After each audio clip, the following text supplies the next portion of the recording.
मैं doctor S Tiwari Chandrapal Dadsena government college Pithora से आप सभी प्रिय श्रोताओं एवं विद्यार्थियों का हार्दिक स्वागत और अभिनंदन करता हूं। हम बात कर रहे हैं आंग्ल अफ़गान संबंधों के विषय में। इसके पूर्व के वीडियो में हम प्रथम युद्ध तक, संघर्ष तक चर्चा कर चुके थे। उसके बाद की नीतियों पर भी हमने बात की थी।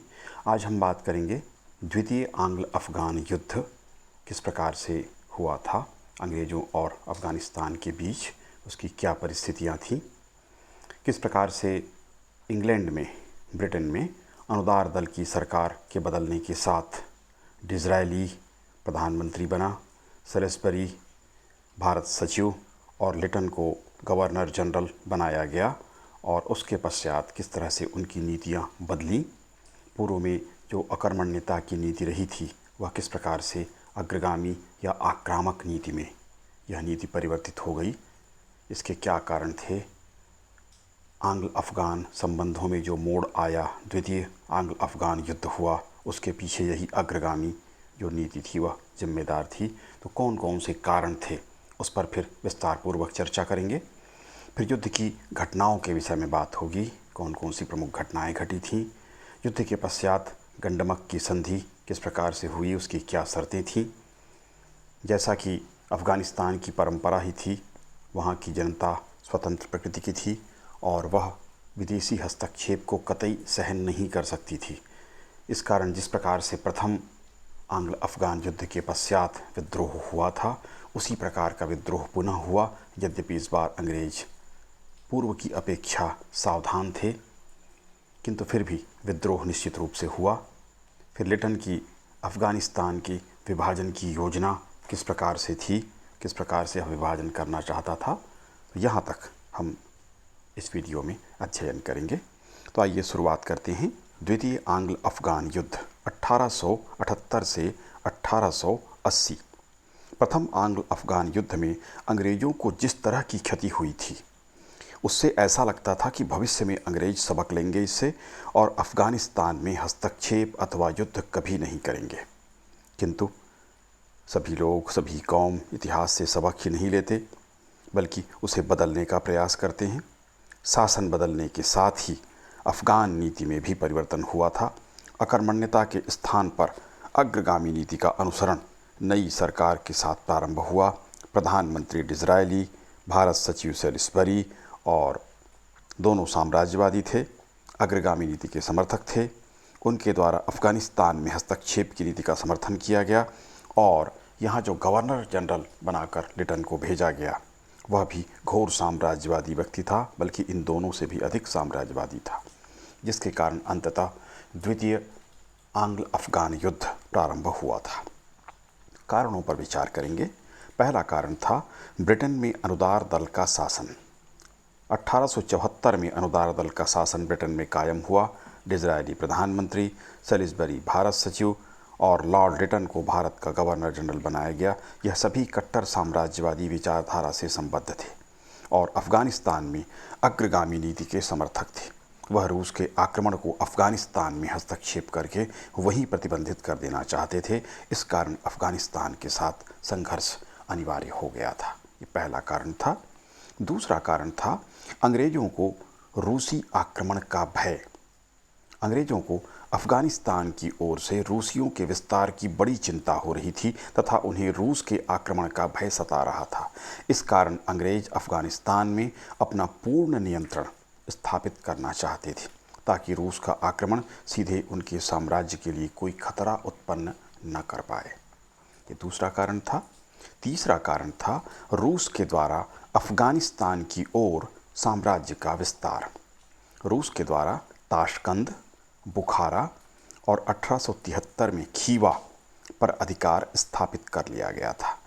इससे अंग्रेज़ों की चिंता बढ़ गई, क्योंकि अब रूस की सीमाएं अफ़गानिस्तान की सीमा से लगने लगी थी। अंग्रेज़ों को ऐसा लगा कि अफ़गानिस्तान में रूस का हस्तक्षेप होगा और उसके पश्चात अंग्रेज़ी साम्राज्य पर आक्रमण हो जाएगा, या अफ़गानिस्तान को रूस अपने पक्ष में मिलाकर भी उससे मित्रता कायम करके भी भारत की ओर आक्रमण कर सकता था। इस बात का खतरा उन्हें सताने लगा था। लॉर्ड लिटन की नीति। 1876 से 1880 तक लॉर्ड लिटन भारत का गवर्नर जनरल रहा। भारत में उसके पदार्पण के साथ ही अफगानिस्तान की प्रतिनीति में परिवर्तन किया गया तथा अकर्मण्यता की नीति के स्थान पर अग्रगामी नीति का अनुसरण किया गया। अकर्मण्यता की नीति को अंग्रेजों की उदासीनता एवं स्वार्थपरता की नीति माना जाने लगा था। इस कारण अफगानों के साथ अंग्रेजों ने स्पष्ट मैत्री संबंध स्थापित नहीं किए थे। अब नीति को बदल दिया गया और ये कहा गया कि स्पष्ट रूप से मैत्री संधि की जाएगी और इस तरह से नीति में परिवर्तन हुआ। शेर अली द्वारा शिष्टमंडल एवं राजदूत की मनाही। लॉर्ड लिटन के द्वारा रूस के बढ़ते प्रभाव को रोकने के उद्देश्य से शेर अली से निश्चित सुरक्षात्मक संधि का निर्णय लिया गया। काबुल में लॉर्ड लिटन अंग्रेज राजदूत रखना चाहता था। इस हेतु चर्चा करने के लिए अंग्रेज शिष्टमंडल अफगानिस्तान भेजने का इच्छुक था, किंतु शेर अली ने इसे अनावश्यक बताकर मना कर दिया।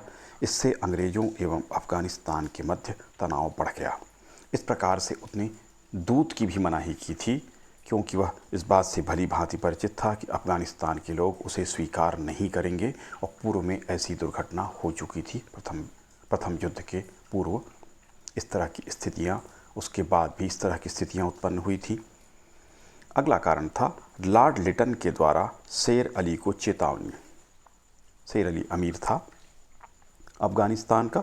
1876 में लिटन ने शेर अली के उत्तर से नाराज होकर के उसने 1876 को काबुल स्थित अंग्रेज वकील नवाब अता मोहम्मद के द्वारा शेर अली को चेतावनी भेजी कि उसकी स्थिति दो विशाल लौह बर्तनों के बीच मिट्टी के एक छोटे बर्तन के समान है।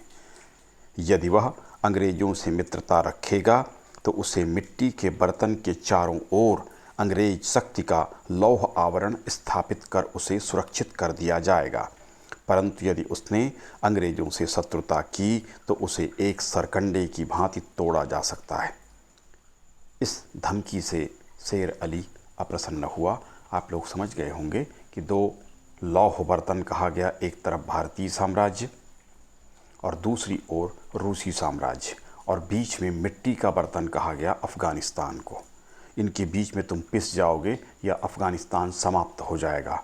और आश्वासन भी दिया इस धमकी के माध्यम से कि यदि हमारे साथ मित्रता करोगे तो हम हमारा लौह आवरण तुम्हारे चारों तरफ सुरक्षित करने के लिए करेंगे, यानी तुम्हारी रक्षा करेंगे। इस तरह से धमकी और आश्वासन दोनों एक साथ दिया गया, लेकिन शेर अली इससे अप्रसन्न हुआ, जैसा किसी भी जो स्वतंत्र शासक हो उसको अप्रसन्न होना चाहिए था। अंग्रेज़ों द्वारा क्वेटा पर अधिकार। अफ़गानिस्तान में अपने अधिकार में वृद्धि के उद्देश्य से लिटन ने 1876 में कलात के खान तथा लसबेला या लासबेला के पठान सरदार से संधि की तथा क्वेटा में अंग्रेज सेना को रखने का अधिकार प्राप्त कर लिया। कुछ समय के पश्चात 1877 में उसने क्वेटा पर अधिकार कर लिया। क्वेटा बोलन दर्रे के द्वार पर स्थित था। इसे बोलन दर्रे का दरवाज़ा कह सकते हैं। इससे अफ़गानिस्तान में आक्रमण करना आसान हो गया। सामरिक दृष्टिकोण से क्वेटा महत्वपूर्ण स्थिति में था, उस पर अधिकार कर लिया गया। इससे खींचतान की स्थिति निर्मित हुई, अफ़गानिस्तान को खतरा उत्पन्न हुआ। शेर अली के द्वारा अंग्रेज रेजिडेंट की अस्वीकृति। 1877 के मार्च में लिटन के द्वारा दी गई चेतावनी तथा क्वेटा पर अधिकार कर लिए जाने से शेर अली लिटन की अग्रगामी नीति और उसके मंतव्य को, वह क्या चाहता है, इसको भली प्रकार समझ गया। परिणाम स्वरूप शेर अली ने अंग्रेज़ों से समझौते की चर्चा करने के लिए अपने प्रतिनिधि सैयद नूर मोहम्मद को पेशावर भेजा, जहां लिटन के प्रतिनिधि सर लुईस पैली और इसका प्रतिनिधि था नूर मोहम्मद में विचार विमर्श हुआ। अंग्रेज प्रतिनिधि पैली ने अफ़गानिस्तान के प्रतिनिधि से कहा कि यदि अमीर काबुल में एक अंग्रेज राजदूत को स्वीकार कर ले तो उसकी सभी मांगों को स्वीकार कर लेंगे जो उसने अम्बाला में प्रस्तुत किया था। पूर्व में हमने अम्बाला पर जो मांग इसने प्रस्तुत की थी, जब उसका स्वागत किया गया था, राजसी स्वागत हुआ था, उस समय रखी थी, 6 मांगें थीं, तो उसको स्वीकार करने का आश्वासन दिया। शेर अली ने अफ़गानिस्तान में अंग्रेज राजदूत को अस्वीकृत कर दिया। इसके लिए उसने कहा कि अफ़गान अंग्रेज राजदूत को शंका की दृष्टि से देखेंगे और ऐसी स्थिति में शेर अली उसके प्राणों की, यानी अंग्रेज राजदूत या रेजिडेंट के प्राणों की सुरक्षा का आश्वासन नहीं दे सकता। इस बात से अंग्रेज़ों और शेर अली के बीच तनावपूर्ण स्थिति उत्पन्न हो गई, क्योंकि उसने अंग्रेज दूत या रेजिडेंट को अस्वीकार कर दिया। अंग्रेज़ों द्वारा गिलगित पर अधिकार तथा सैनिक छावनियाँ स्थापित की गईं।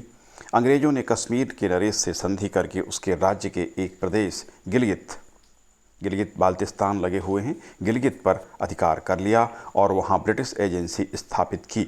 लिटन का उद्देश्य था कि इस एजेंसी के अंतर्गत अफ़गानिस्तान के सीमा के समीप सैनिक छावनियाँ स्थापित की जाएं, जिससे वे अफ़गानिस्तान पर आक्रमण के समय सहयोगी बन सकें। लिटन के इस अग्रगामी कार्य से शेर अली बहुत अप्रसन्न हुआ और दोनों के बीच तनाव की स्थितियां निर्मित हुईं। अंग्रेज़ों द्वारा यूरोप में रूस का प्रतिरोध। अंग्रेज और रूस यूरोप में एक दूसरे के आमने सामने थे। आप सभी को ज्ञात होगा, तुर्की में सेंट स्टेफनो की संधि की गई थी।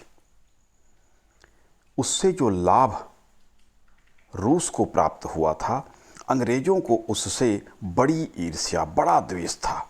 इंग्लैंड का लक्ष्य था कि तुर्की की सुरक्षा की जाए। इंग्लैंड का लक्ष्य था कि वह तुर्की की रक्षा करना चाहता था। क्यों रक्षा करना चाहता था? क्योंकि वह बफर स्टेट के रूप में, बीच के राज्य के रूप में काम कर रहा था। भारतीय साम्राज्य इधर था, बीच में तुर्की था और उस तरफ रूस था। तो इसलिए वह लगातार, इंग्लैंड यह कोशिश करता रहा कि तुर्की सुरक्षित रहे, ताकि रूस सीधे तौर पर भारतीय साम्राज्य में, एशियाई साम्राज्य में कोई हस्तक्षेप न कर सके, जबकि रूस लगातार तुर्की के विजय का प्रयास करता रहा था। इस तरह से रूस और इंग्लैंड एक दूसरे के आमने सामने तुर्की के प्रकरण पर थे। स्पष्ट हो गया होगा आपको, इंग्लैंड तुर्की की रक्षा चाहता था, जबकि रूस उस पर अधिकार करना चाहता था। ये जो सेंट स्टेफनो की संधि, रूस ने आक्रमण किया था तुर्की पर, उसे पराजित किया था और सेंट स्टेफनो की संधि कर ली थी और बहुत सारा क्षेत्र, बहुत सारा लाभ रूस ने प्राप्त किया था। इंग्लैंड को इससे बड़ी ईर्ष्या थी। उसने दबाव डालकर, अंतर्राष्ट्रीय दबाव रूस पर बनाया, स्वयं भी दबाव डाला, बाकी देशों का दबाव डालकर बर्लिन कांग्रेस का आयोजन किया गया। बिस्मार्क ने कहा था उस समय कि मैं ईमानदार दलाल हूँ, और उसने ऑस्ट्रिया का पक्ष लिया या इंग्लैंड का पक्ष लिया, रूस के विरोध में गया। इस तरह से रूस के जो लाभ प्राप्त हुआ था उसको रोक दिया गया। उसमें ब्रिटेन की बड़ी भूमिका थी। इस कारण से भारतीय क्षेत्र में या एशियाई क्षेत्र में भी दोनों के बीच तनाव शुरू हुआ, क्योंकि यूरोप में इनके बीच तनाव चल रहा था और रूस इंग्लैंड से बहुत नाराज़ था, क्योंकि उसके कारण बहुत सारा लाभ जो उसको मिला था सेंट स्टेफनो की संधि से, वो जाता रहा था तुर्की के क्षेत्र में। शेर अली द्वारा रूस से संधि। 1878 की बर्लिन संधि के पूर्व यूरोप में रूस के विस्तार को प्रतिबंधित कर दिया गया। इससे ब्रिटेन की महत्वपूर्ण भूमिका थी। इससे परेशान होकर ब्रिटेन को आतंकित करने के लिए, ब्रिटेन पर दबाव बनाने के लिए, उसका बदला लेने के उद्देश्य से मध्य एशिया में रूस ने अपने कदम बढ़ा दिए तथा अफ़गानिस्तान पर दबाव डालना प्रारंभ कर दिया। अब रूस ने एक सेना ताशकंद से अफ़गानिस्तान की ओर भेज दी, दूसरी सेना पामीर की गांठ की ओर, कश्मीर की ओर भेज दी।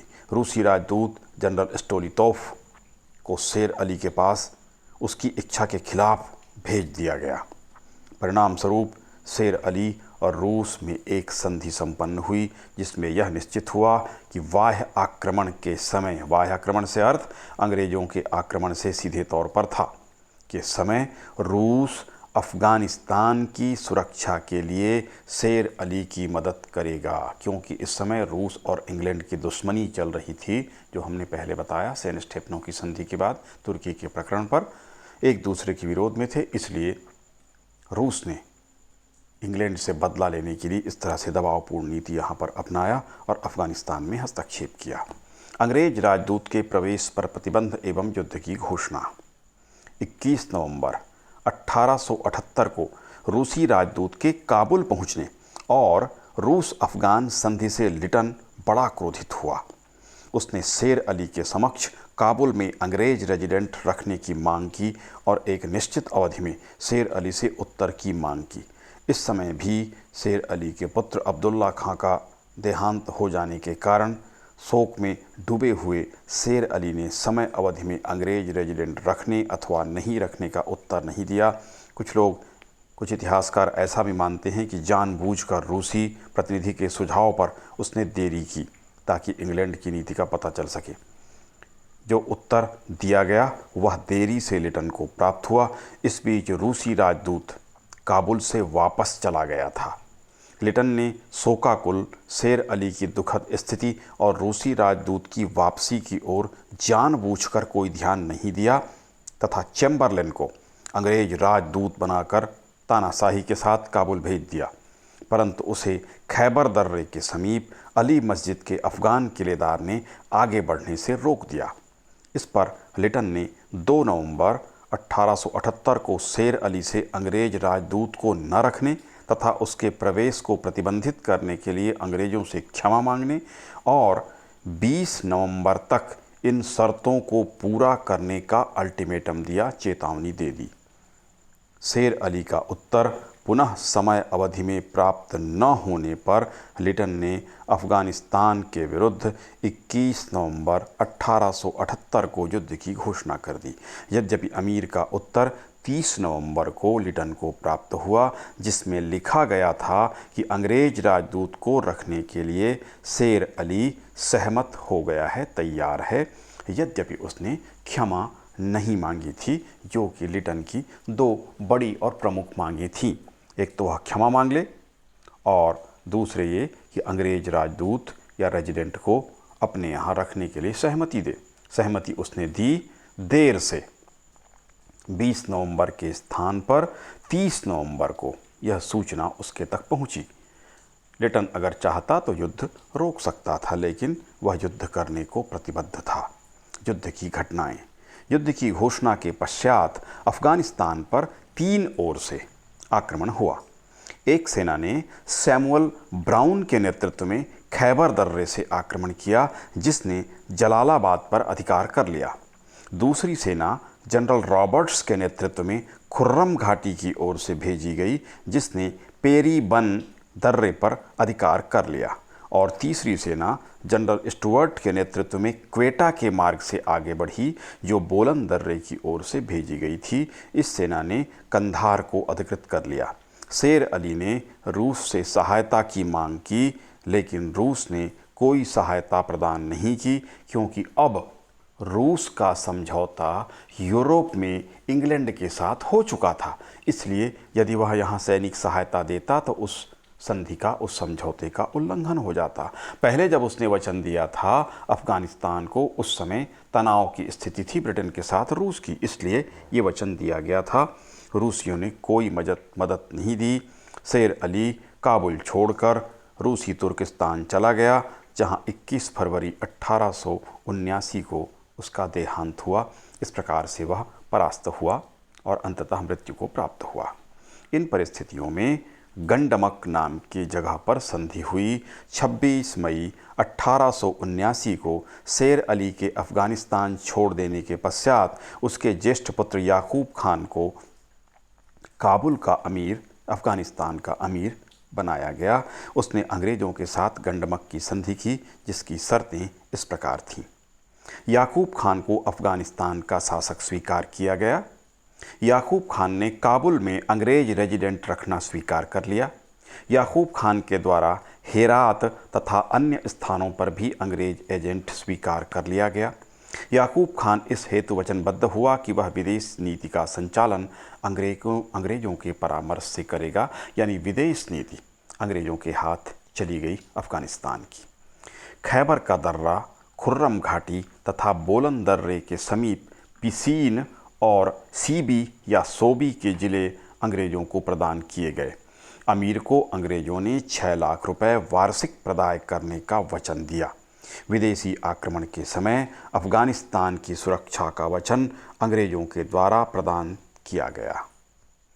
जाड़ों तक, ठंड आने तक कंधार के अतिरिक्त अफ़गानिस्तान के समस्त क्षेत्रों से अंग्रेज सेनाएं हटा ली जाएंगी, ये वचन दिया गया। इस तरह से गंडमक की संधि हुई थी।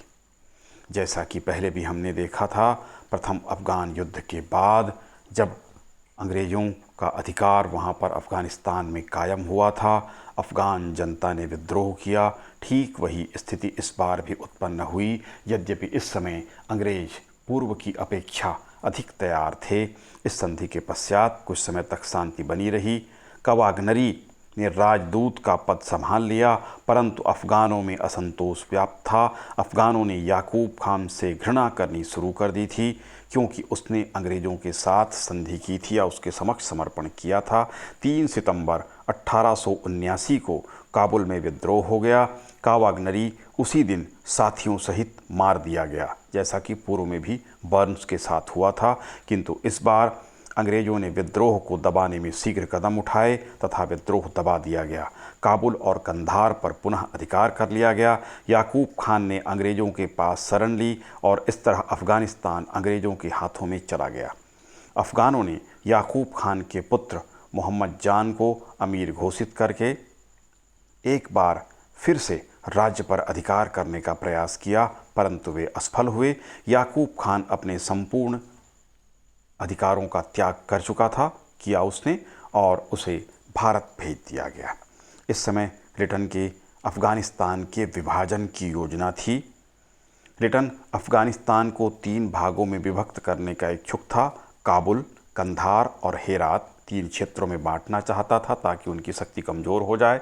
और जैसी नीति भारत में फूट डालो और शासन करो की नीति, विभाजन की नीति अपनाई गई थी, उसी प्रकार की नीति यहाँ भी अपनाई गई। उसने कंधार शेर अली खान को दिया तथा उससे संधि की।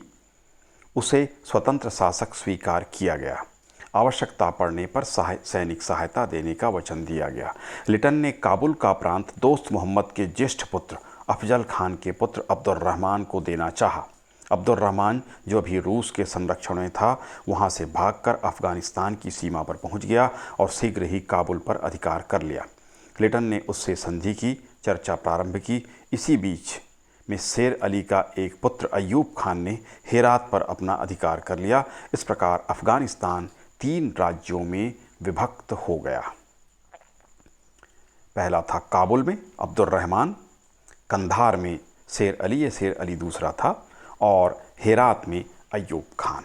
इस प्रकार से लॉर्ड लिटन के समय, अंतिम समय तक 3 भागों में ये बटा रहा। आगे चलकर हम देखेंगे कि अब्दुर्रहमान पूरा विजयी होता है और पूरे अफ़गानिस्तान का शासक होता है। ये अगले वीडियो में हम इसकी चर्चा करेंगे। तो यहाँ लिटन ने जिस तक कार्य किया था उसके सीमा तक हमने चर्चा की। ये द्वितीय अफ़गान युद्ध का विवरण था।